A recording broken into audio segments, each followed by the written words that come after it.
Welcome to the Future Mind. Today, we're diving into a question that's probably, well, flickered through your thoughts during a particularly late night, or maybe when that alarm clock screams a bit too early. What if humans never needed sleep? Now just pause for a second and really let that sink in. Imagine it. The sheer liberation of gaining, an extra 8 hours every single day. No more wrestling with the snooze button, no more carefully planning your bedtime, just an uninterrupted, boundless cycle of conscious existence. On the surface, it sounds like the ultimate life hack, right? A fantasy of limitless productivity, endless time to pursue passions, master new skills, or simply, be more. It's this intoxicating vision of a life unbound by biology, promising an almost superhuman capacity for achievement. But here's where we take a critical turn. What if this seemingly perfect utopia? What if it's actually a carefully constructed trap? What if the very act we often begrudge, this daily, mandatory shutdown, isn't a weakness to overcome, but maybe, just maybe, a profound, often unacknowledged superpower? Today, we're going to pull apart this wild premise, layer by layer. We'll delve into the hard science, the intricate psychology, and the deep, often hidden purpose of sleep. Our mission is to discover that sleep is far more than just a pause. It's a fundamental biological imperative, absolutely vital to our health, our creativity, and our very humanity. We're going to uncover how the true power of the human mind isn't in its ability to be perpetually on, but actually in its profound and frankly quite heroic capacity to deliberately and restoratively turn off.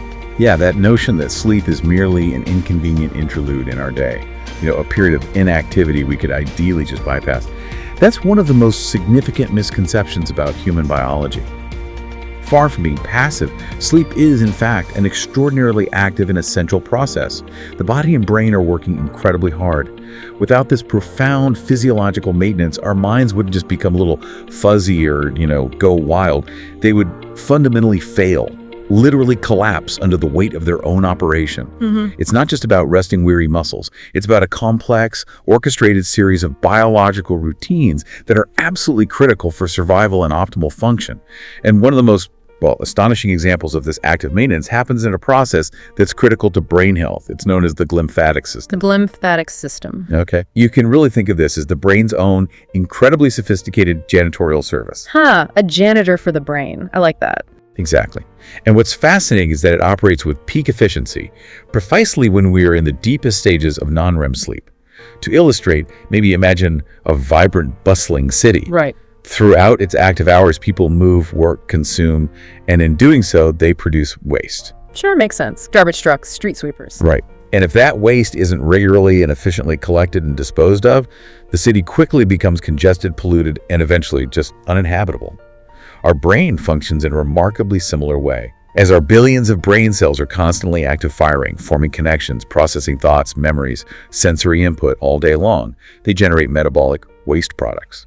And potentially harmful neurotoxins. Neurotoxins, like what? Well, a particularly notorious example is beta amyloid protein. Scientists have strongly linked this specific protein to the development and progression of neurodegenerative diseases like Alzheimer's.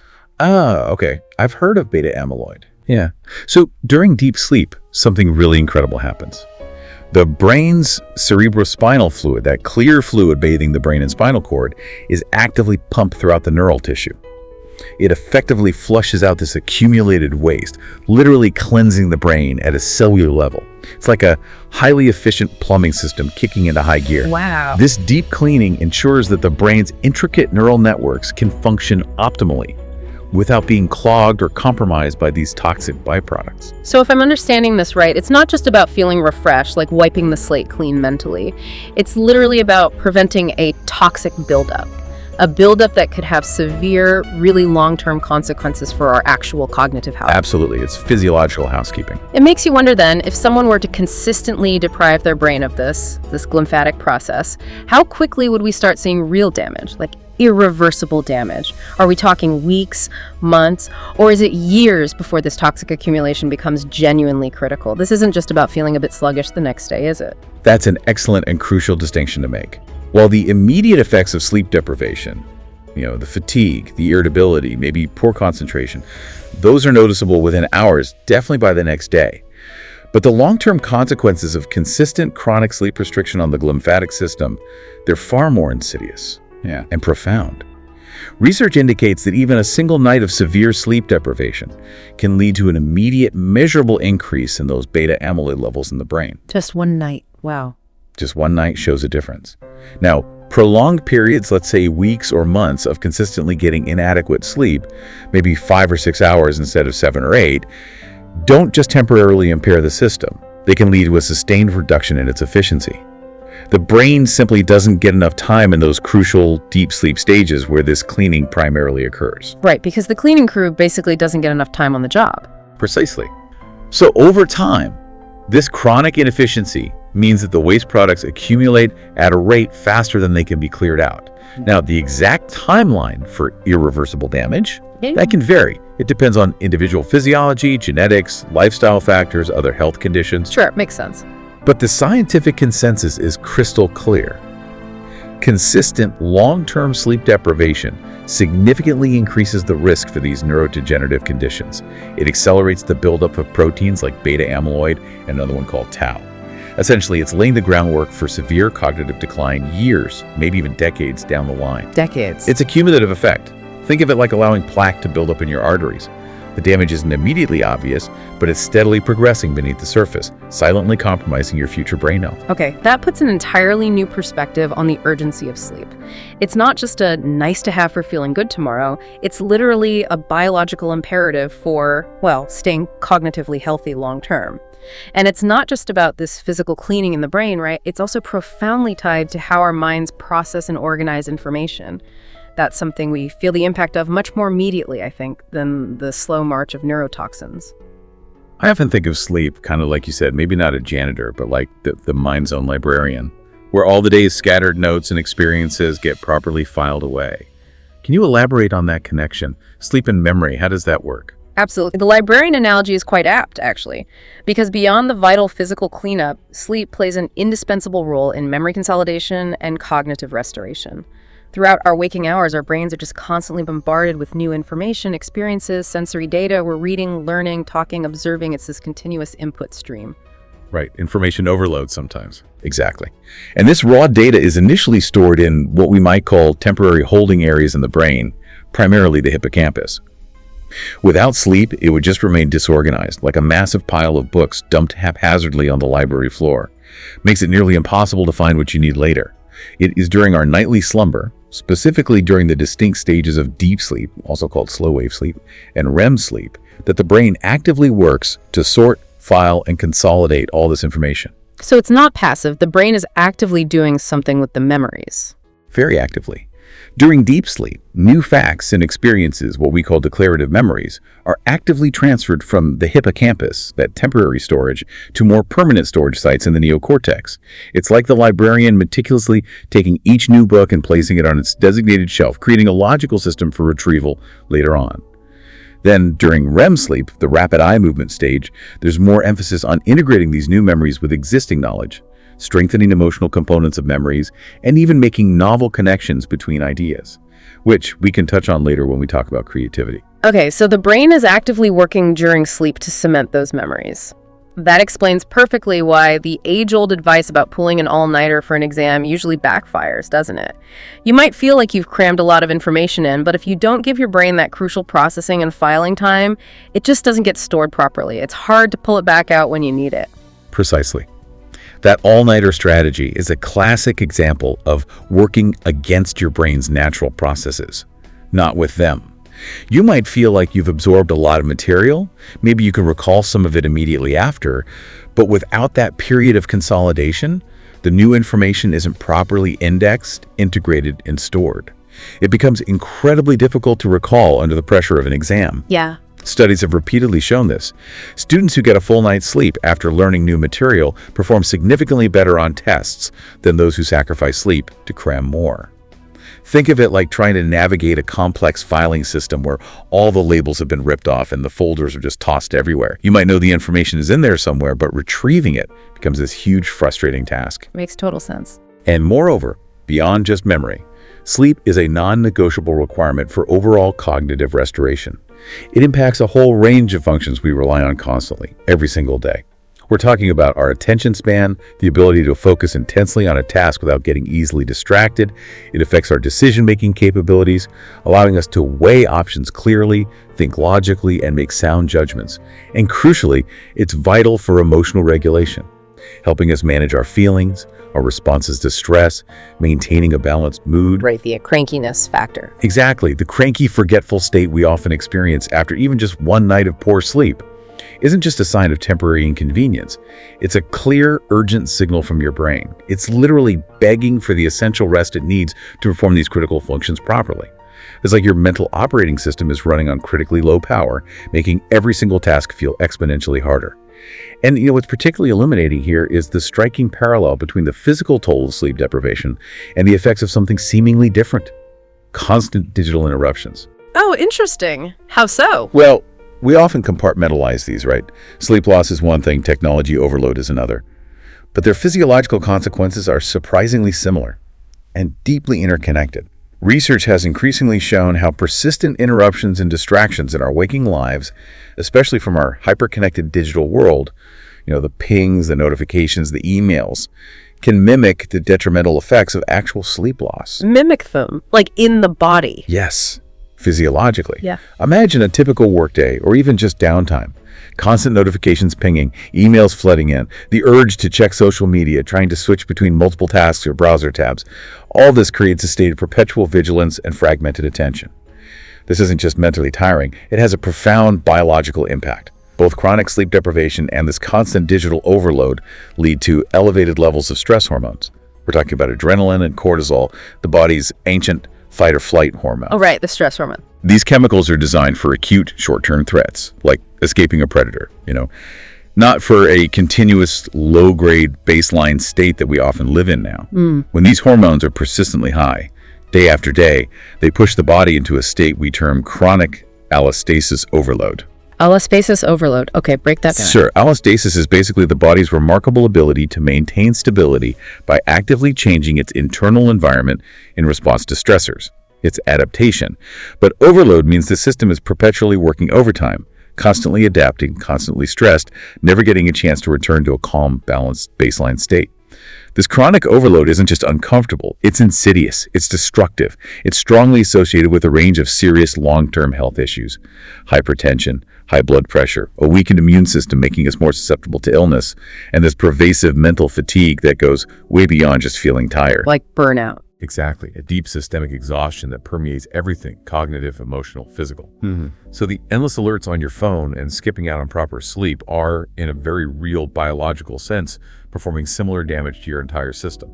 They are both pushing you into a state of chronic physiological stress that the body simply isn't designed to sustain indefinitely. That's a truly powerful and frankly pretty unsettling connection, linking our modern, always-on digital life directly to the physical and mental ravages of not getting enough sleep.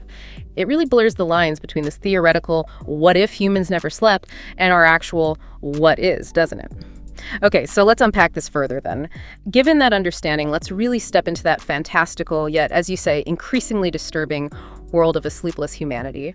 At first glance, the benefits still seem incredibly alluring. An extra 8 hours a day. That would effectively double our conscious lifespan in terms of experience. Imagine. Humanity would seemingly speed up like never before. Students could study around the clock, maybe master subjects in half the time. Scientists could work in relentless, unbroken shifts, accelerating breakthroughs on climate change, disease. Innovators could build, create, iterate at an unprecedented pace. It sounds like the ultimate acceleration of human potential, but here's where it gets really interesting, and where this glossy fantasy quickly unravels into something far more dystopian, you think? I do. I think the reality of a sleepless existence, if it were even remotely possible for us to function without the restorative aspects we just discussed, wouldn't be a utopia at all.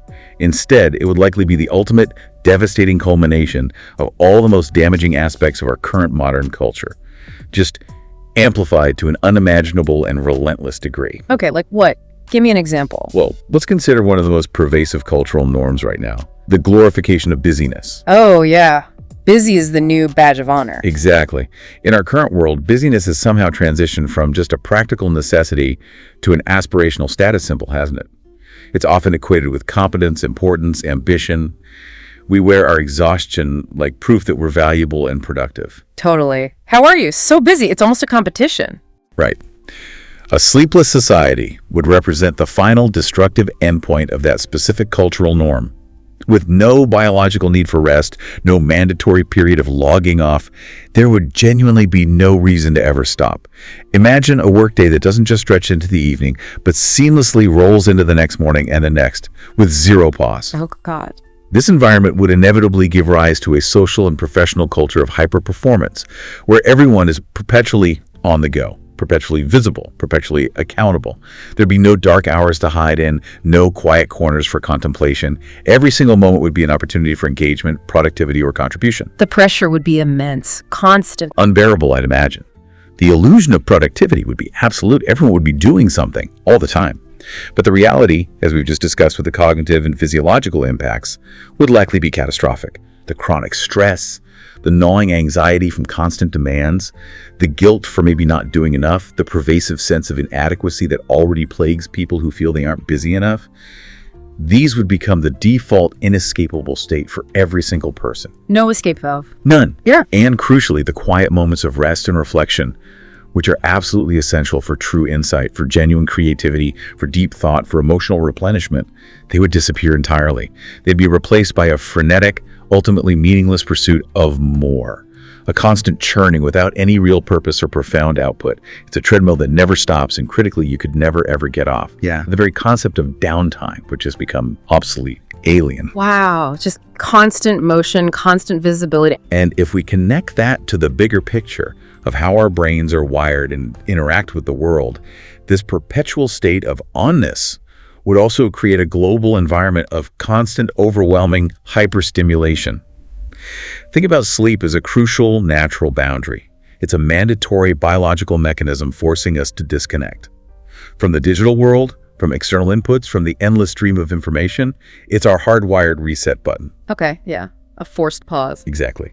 Without this absolutely crucial boundary, our brains would be left entirely at the mercy of a constant flood of what neuroscientists and psychologists sometimes call supernormal stimuli. Supernormal stimuli. What are those? These are artificial, exaggerated experiences. Think of the endlessly captivating nature of hyper-realistic video games, the infinitely scrolling, novelty-rich social media feeds, or the meticulously engineered, cliffhanger-driven narratives of binge-worthy streaming shows. The stuff designed to hook you. Precisely.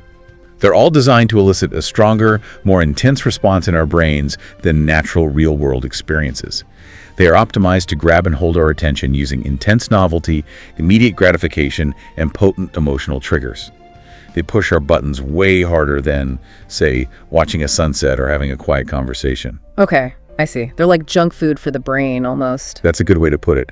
And the neurological impact of being constantly exposed to this with no break, it would be devastating. Our brain's dopamine-driven reward system, which is already incredibly vulnerable to these instant gratifications, would be completely hijacked. Dopamine, the pleasure chemical. Right. This system evolved to reward behaviors essential for survival, finding food, seeking shelter, forming social bonds by releasing dopamine, creating pleasure, motivating us to repeat those actions. But in a world of constant supernormal stimuli, it would be perpetually overstimulated. Our brains would be constantly seeking the next, more intense hit, driving a relentless craving for novelty and excitement. So like an addiction, but to everything. Yeah. In a sense, yes. The consequences would be dire and far-reaching.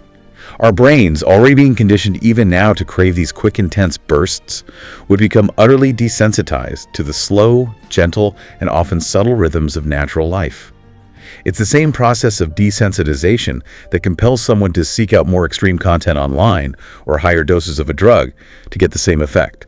That same mechanism would apply across all of life's experiences in this sleepless world. So normal life would just feel boring, flat. Exactly. The nuanced beauty of a real sunset, the quiet satisfaction of a genuine, unhurried conversation with a friend, the slow, rewarding unfolding of working on a creative project, the simple joy of reading a physical book, these would all become bland, unsatisfying. Simply not stimulating enough for a brain wired for constant, intense novelty. That's depressing. It is. The result would be a deeply unsatisfied, restless humanity, always chasing its next dopamine hit, constantly yearning for more, yet completely disconnected from the genuine, subtle, and profoundly fulfilling rewards that real-life experiences offer. It would be a world of perpetual craving and chronic dissatisfaction, a truly dystopian feedback loop. That's a truly chilling prognosis. A humanity perpetually chasing a high it can never really sustain, unable to find genuine satisfaction in the authentic and the subtle nuances of real life. But it raises a really interesting, maybe slightly hopeful counterpoint.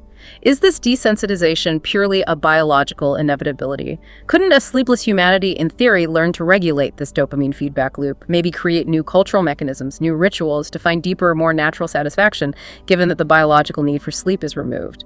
Or is that biological drive simply too powerful to overcome once you take the brakes off? That's a very insightful question. It really pushes at the core of human adaptability versus our biological hardwiring.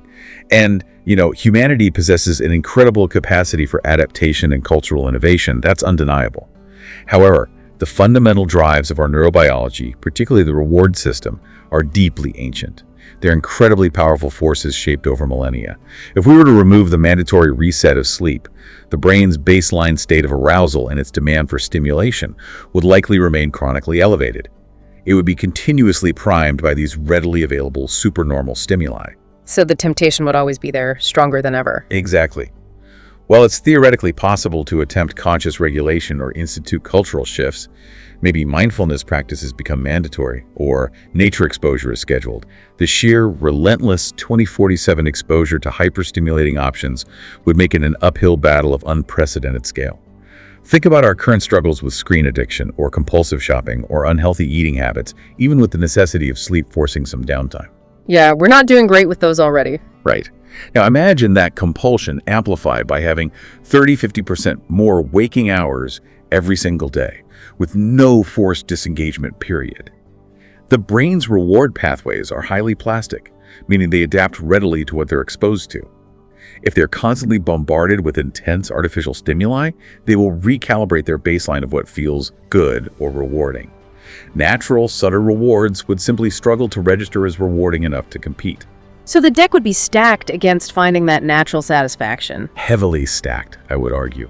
We would essentially be trying to instill discipline and appreciation for subtlety in a brain that is fundamentally rewired for constant, extreme gratification without the natural restorative cycles of sleep that normally allow for mental clarity, perspective, and self-regulation. So while cultural norms could theoretically try to mitigate it, the underlying biological current pushing towards hyperstimulation would be incredibly strong, making true, widespread, and sustained regulation, highly improbable in my view. The system would be inherently biased towards perpetual craving. That truly reframes the depth of the problem. It's not just about feeling tired or stressed. It's a potential foundational shift in how our brains would even operate, how we'd perceive value and pleasure. Okay, so stepping back from the biology and the societal structures for a moment, what does all of this mean for us as humans on a deeper, maybe more existential level? Sleep feels like so much more than just a biological necessity. It seems like a profound and essential part of the human experience itself, something that shapes our culture, our relationships, and maybe even our very selves, our unique human qualities. Let's consider creativity and imagination, for instance. These feel like cornerstones of human progress, art, innovation, everything that makes us more than just biological machines. Would human imagination even exist in this hypothetical sleepless world? Could it survive? From a psychological perspective, what do you think? That's a profound question, and based on what we know, the answer is likely a resounding no, or at least it would be drastically impoverished. Sleep is not merely a period of mental inactivity or simple filing. It is a profoundly generative process, especially for creativity.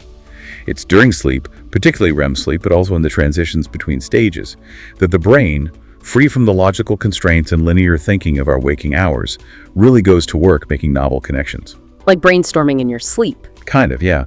Think of how often breakthroughs seem to come to us after sleeping on a problem, or how artists, musicians, writers often find inspiration in their dreams or in that hazy state between sleep and wakefulness. During certain sleep stages, the brain is incredibly active, but in a different way. It's synthesizing disparate ideas, taking seemingly unrelated pieces of information gathered during the day or even from deep memory and combining them in new and unexpected ways.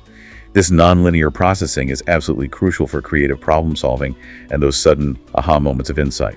Yeah, I mean, how many times have you been stuck on something, really banging your head against a wall, only to have the solution just pop into your head the next morning? Or even sometimes in the middle of a restless night. It doesn't feel like magic when you put it that way. It feels like your brain was working on it offline. Exactly. It's not magic. It's your brain engaging in complex, unconscious, creative restructuring.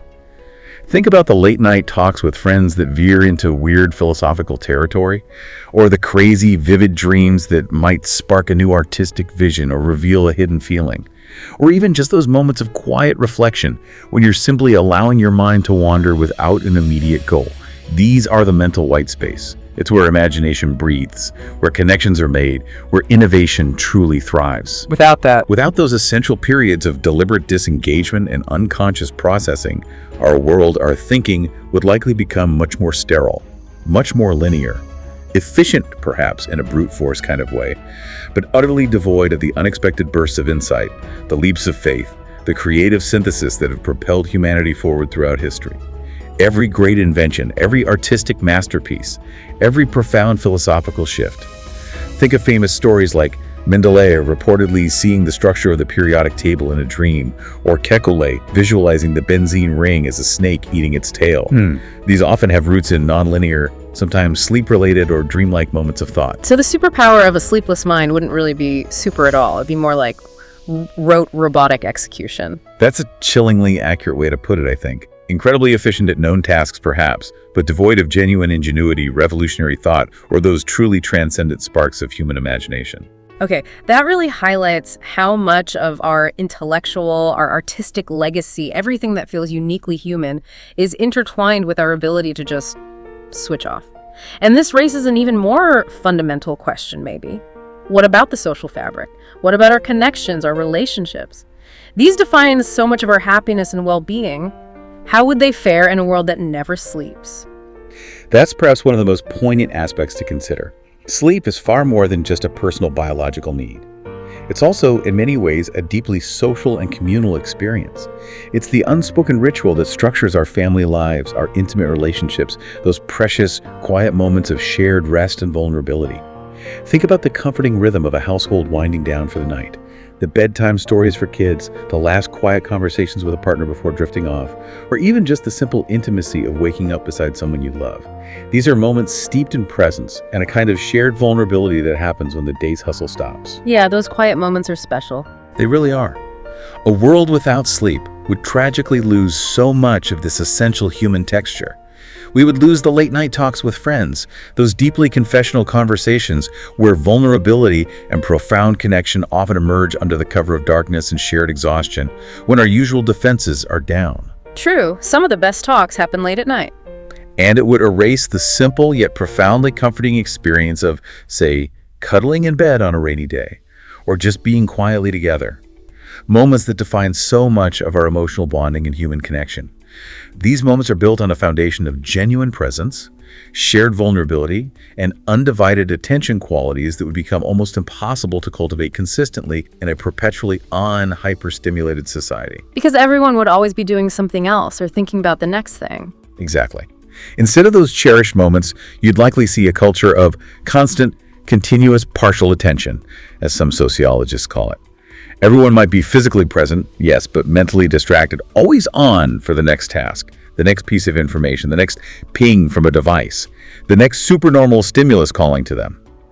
There would be no designated sacred time for genuine, undistracted presence with another human being because every moment would demand productivity or engagement in some form. That sounds incredibly lonely, even if you're surrounded by people. Profoundly so.